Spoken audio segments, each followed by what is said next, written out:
Byatangiye muri 2006, muri 2007 nibwo habayeho guhura n'abarimu bose barahura bemeza ko koperative Mwarimu Sacco ibaho. Iyo koperative ibayeho igena n'iki izakora. Iyo rero yashyizweho nk'izakora nk'ikigo cy'imari, izafasha abarimu kubona serivisi z'imari zitandukanye zabagaho no mu bindi bigo by'imari, ariko zizaba zisa nk'izitandukanye mu buryo bukurikira. Icyambere, Mwarimu Sacco umwarimu azabatozwa kwizigamira, kumenya kwizigamira kuri wa mushahara muto dutekereza ko ari muto, ariko nyakubahwa Perezida baravuga ati ariko kuri aka gato mushobora gukora akantu gato mukuraho mukagasevinga kakazabyara ikintu kinini. Kandi uyu munsi ninza kubaha imibare murabona ko byabyaye binini koko. Indi ntego ya kabiri kwari kugira ngo abone izo serivisi z'imari ku giciro gito utabona ahandi, nabyo turaza kubigarukaho.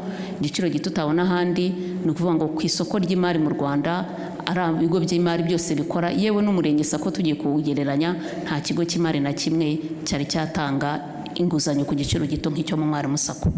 Hanyuma ikindi kwari kugira ngo bagire n'ahantu bahurira, nushatse kubatera inkunga na leta nishaka kubatera inkunga imenye ngo ya nkunga kuko irabageraho, kuko bafite ahantu tuzi babarizwa bahuriraho. Nuko rero Mwarimu Sacco yavutse, ariko kugira ngo ibyo byose bishoboke hagombaga kugira ngo ese bizakorwa amafaranga avuye he. Ubwo ndagira ngo nze gusubiza cya kibazo cy'impamvu umushahara ari mandatori ko wagaciye mu Mwarimu Sacco. Amafaranga azatuma izo serivisi z'imari zitangwa zava he? Hari bwa bwizigame bwabo bazikorera, ubwizigame ntandi uzaturuka ndi kuri wa mushahara we, umushahara we ugomba gukurwaho 5% igashyirwa mu Mwarimu Sacco kugira ngo iherweho atanga za serivisi z'imari. Umwarimu Sacco ni koperative? Ni koperative.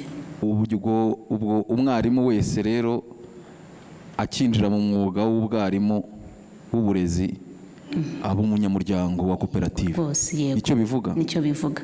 Ikindi burya kugira ngo defining koperative nuko abantu bayigize bose. Ubundi iyo tugiye mu bindi bigo by'imari nshobora kuza ngashyiramo imari yanjye ngashoramo miliyari zanjye 2, undi agashoramo 1, ntago baba bareshye.